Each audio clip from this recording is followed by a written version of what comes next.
and was certainly an era of enormous changes in our music. Of all the music makers of that decade, David Bowie is one of the few major artists to have been through it all, and I dare say to rock and roll's existence, and was certainly an era of enormous changes in our music. Of all the music makers of that decade, David Bowie is one of the few major artists to have been through it all, and I dare say to have gone through many changes of his own. We asked David to select a group of recordings of the music of the 1970s that he feels best explains the unfolding of the recently deceased decade. David, the first thing I think we ought to do is maybe put a setting on the 70s and where you were as the previous decade turned back in 1969. Ooh. Okay.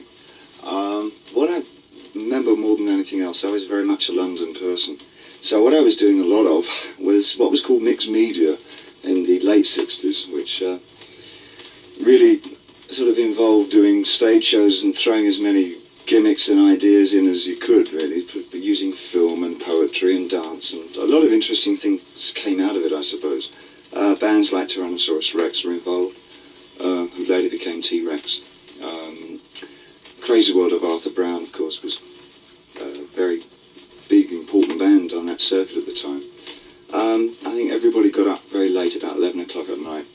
Nobody slept very much. I remember my room looked like something from a Caligari set. Everything was sort of drawn expressionist style.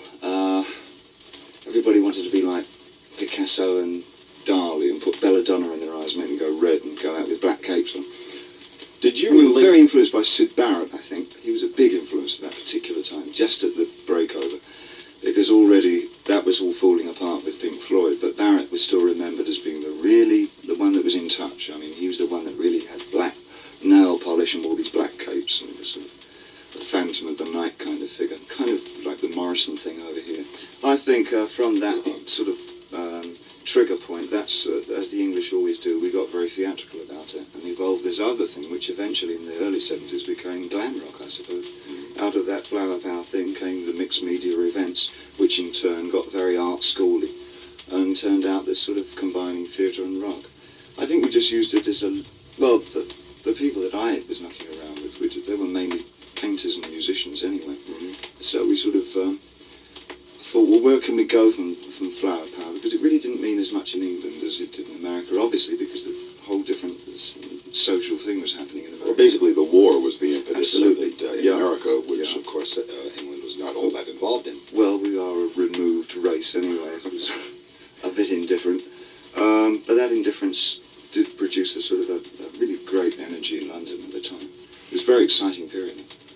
Musically, I think it's probably fair to say that as far as American audiences are concerned, most people became aware of you and your work through Space Oddity. Yeah. Which actually became popular in the United States several years after its English debut and its popularity in England. It was out in England. It was out for about 18 months or something before it did anything at all anyway.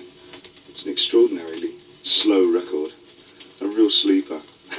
Is it a record that you can still listen to and feel good about? Yeah, if I strip away all the synthesizers, I like it as a tune. I like the lyrics. It's nice to perform just with a very small band, just piano and guitar.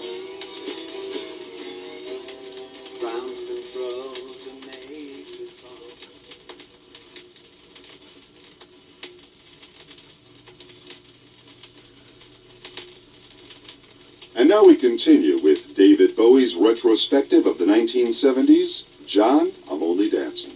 Your own recording career, following Space Oddity, that first big hit for yours, took a whole lot of various turns as you traveled through the 70s.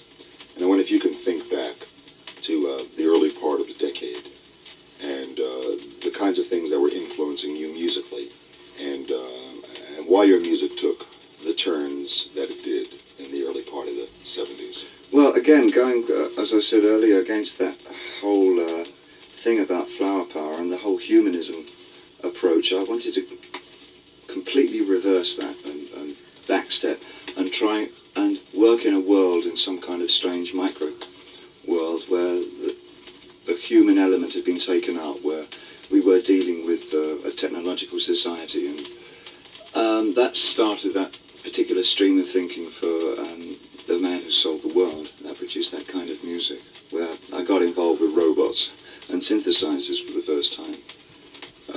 I think that that album really was my foothold on what I was to do later. Is there a tune on The Man Who Sold the World that would best represent what you're talking about? I suppose Savior Machine.